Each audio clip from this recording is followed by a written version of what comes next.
Now we are going to start with the acid, base and salts. As I've told you that see, every chemical substance has got a certain chemical nature. That means either it is acidic or it is basic or it is you can say neutral in nature. These are the three basic nature which any chemical substance possess. That is the acid, either it acts as acid or it acts as base or it is neutral in nature. So in this chapter what we are going to do, we are going to study in detail about the acids. That means what are the how we can identify the acids, what are the types of acids, or what do we get to have when we react acid with the certain substances. So we are just going to learn about the same things for an acid, same things for bases, and also for the neutral, that like what are their activities. Like we know that the pH is 7, but how they behave in different situations. So before we start the acid, base and salts, what we'll be doing, we'll be starting the individual topic. That means we'll be starting the acid first, the base then the neutral substance, that is the salt, and then we'll be clubbing their differences. So now I'm just going to start with the acids, right?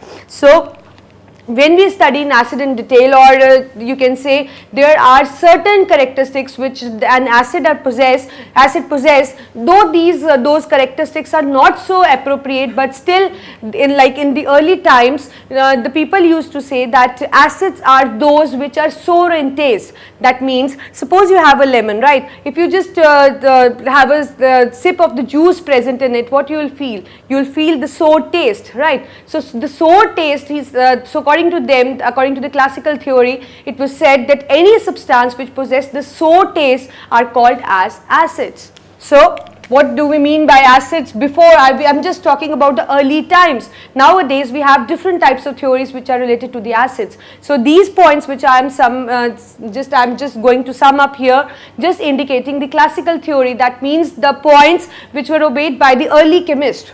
So they said any substance which are sour in taste, that indicates that it is an acid, right?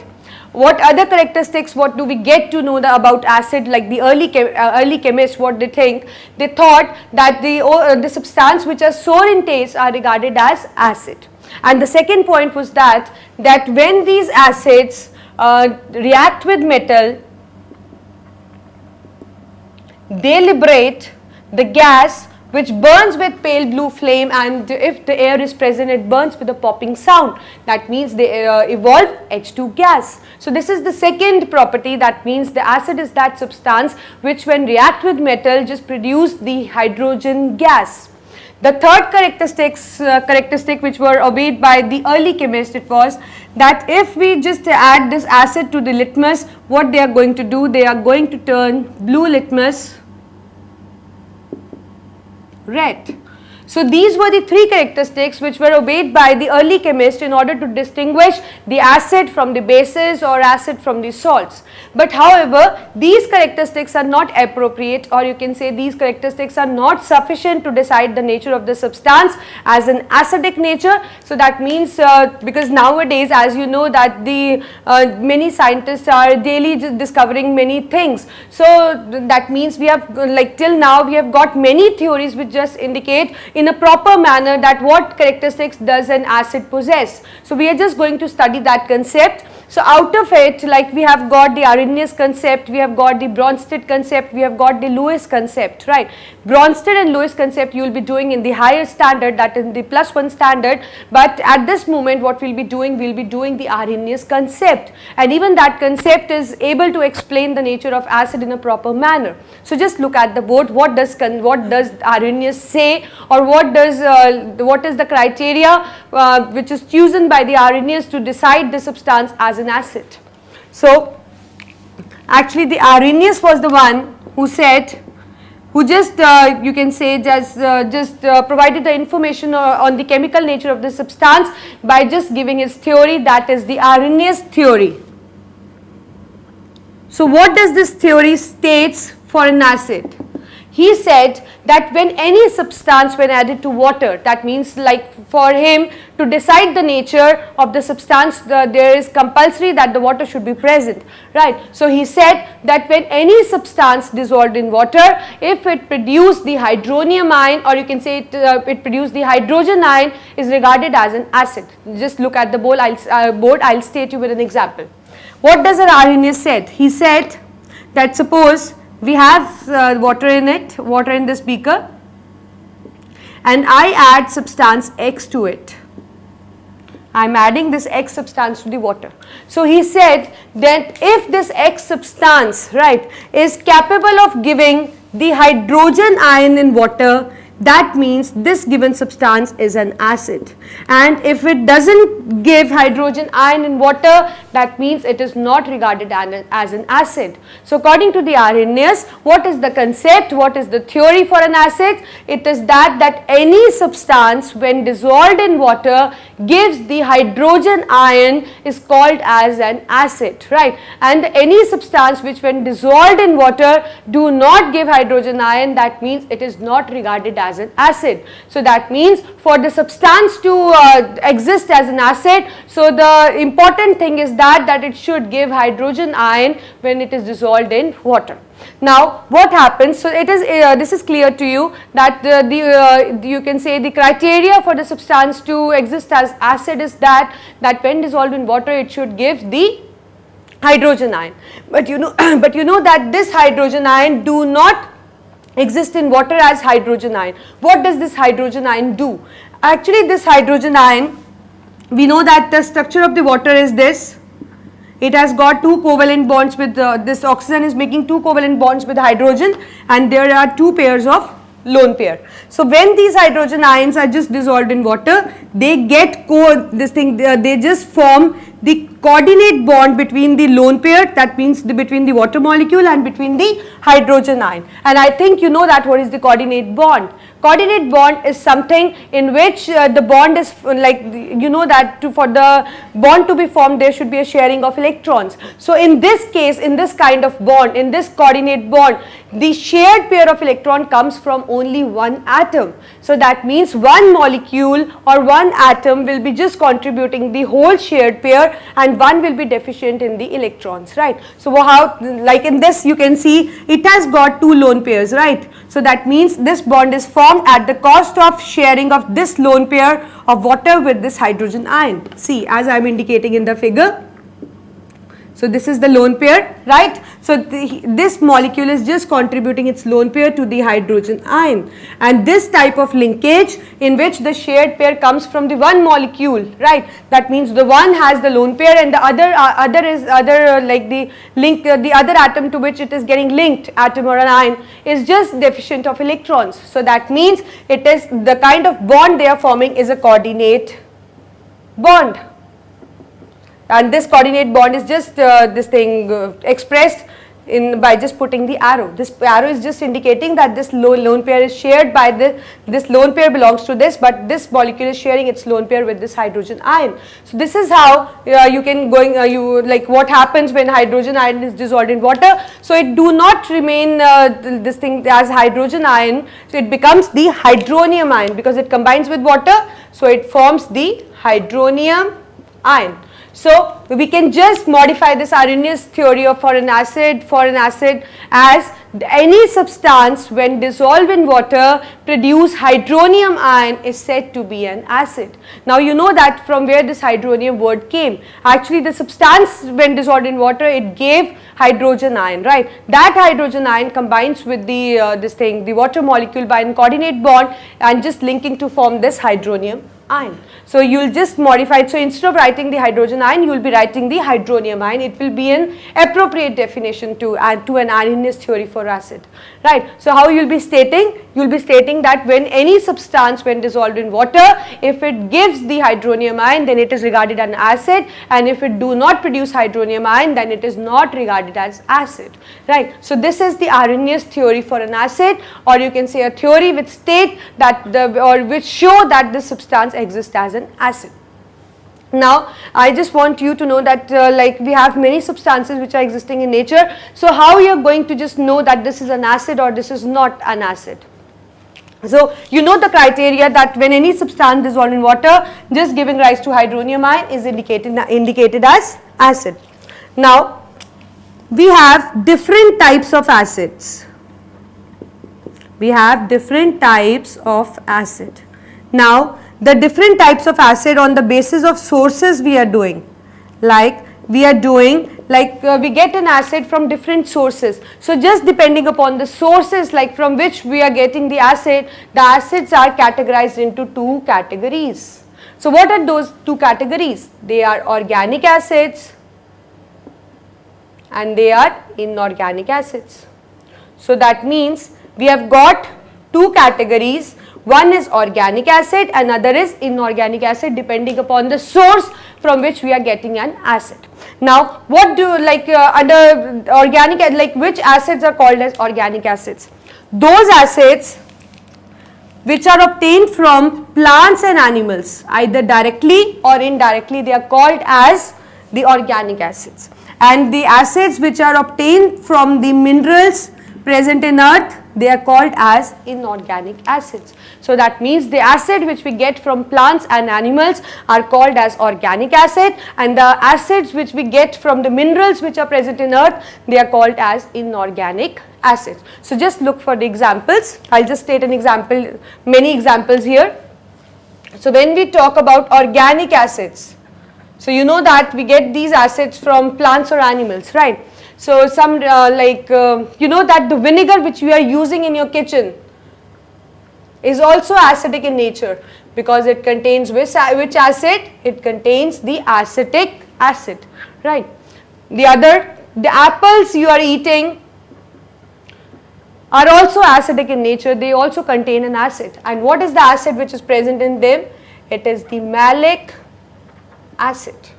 Again, the olive oil, you must be familiar with the olive oil. It is said to be a good oil for the healthy growth of hair, right? You know that the the olive oil also contain an acid, that is the oleic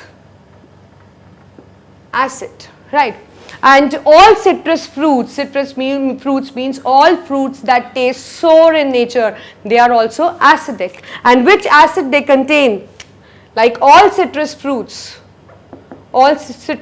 means all sour fruits or juicy fruits, and the juice tastes sour in nature, they all contain the citric acids.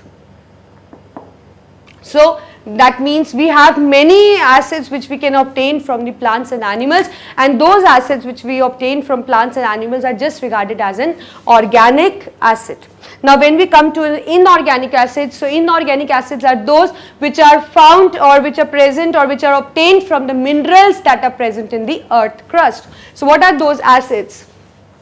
So, we have many inorganic acids, out of which the main acids are sulfuric acid, nitric acid,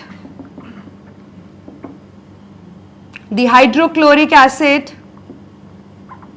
These are the important acids, that is the important inorganic acids which are obtained from the minerals of the earth. I will write the formula along. As you all must be familiar, sulfuric acid is H2SO4, nitric acid is HNO3, and hydrochloric acid is HCl. So, that means we have got many inorganic acids, it is clear to you, but out of them these three are very important. That is why I have just listed their name, but it is not limited to only three, we have got a list of inorganic acids. So, these on the basis of sources, we just divide the acid into two categories, the organic and the inorganic one. But this classification is not limited to the one classification, we have many other classifications. So, just look at the board. Now, we are classifying on the basis of water content they have. right? That means we are just classifying the acids into two categories depending upon whether they contain the water content or whether they don't contain the water content. So you should know that all acids have that water content, but the difference is that in some acids the water content is more and in some acids the water content is low. So just look at the board that on the basis of more or high, the high or less water content, they are categorized under two categories. And those two categories are dilute and concentrated acid, right? So if the dilute acid is that which contains the higher amount of water in it, or you can say which contain lower proportion of the concentration in it. That means there is more amount of water but less amount of salt concentration. So that means that is called as in dilute acid. So dilute acid is that which has the lower water content. Water content lower. And concentrated is that which has, again I will be repeating, I will just confused with two things, that is the water and the solution. Again I will repeat that for you. So see, on the basis of water content we have two kind of solutions, one is dilute and other is concentrated. If the water content is high, that means I will just write high. So that means the water content is more and the concentration of the salt in its aqueous solution is less. So that means it is called as dilute solution and dilute acid. And if the water content is low and the concentration is high in its dilute solution, then it is called as concentrated acid.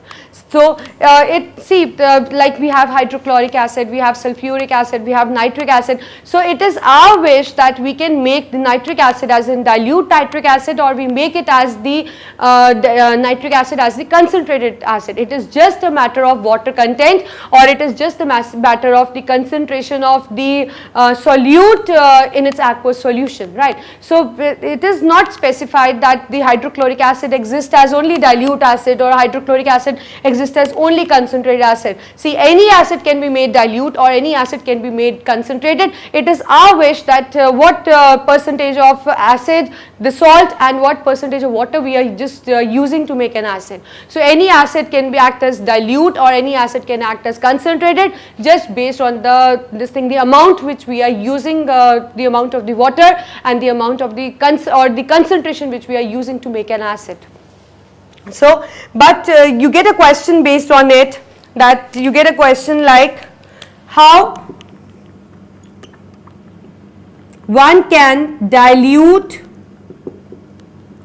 concentrated acid.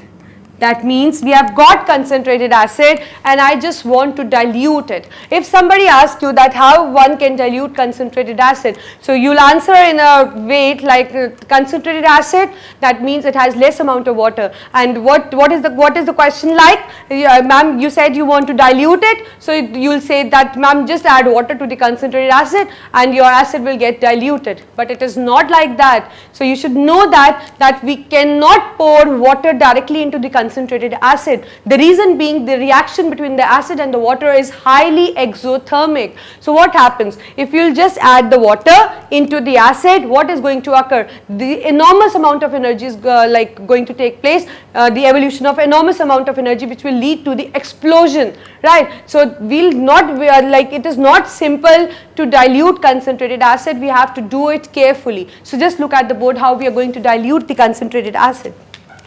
So what we need to take, I am just taking the beaker, and in beaker I don't have the concentrated acid, I have the dilute, or you can say I have the water.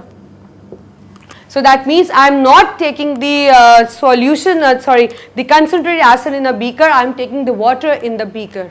And what I am going to do, I am just going to add concentrated acid and you we'll be adding concentrated acid to the water, but we can't add concentrated acid in a water with a full flow, right? We need to add it drop wise. So what we do, we add concentrated acid drop wise to a water with continuous stirring. What we are doing, see, I have just taken a, suppose I have a beaker or a glass in which I have water. I am just pouring the acid, but not pouring the acid in a flow. That means we don't need to have like the many acid molecules flowing into the water. We need to make the flow of concentrated acid into water drop wise. Now what is the reason that we are just adding the acid into water drop wise, and even the continuous stirring is needed, right? So what is the reason behind? The reason is that as I told you, the reaction between the concentrated acid and the water is highly exothermic. So when we will add the concentrated acid drop wise into the water, then obviously the energy is going to be, the energy which will be released will be going to be very less, and moreover we are just stirring it. So what happens, what advantage do we get on stirring? That energy which is produced is continuously absorbed by the water molecules because we are stirring it, right?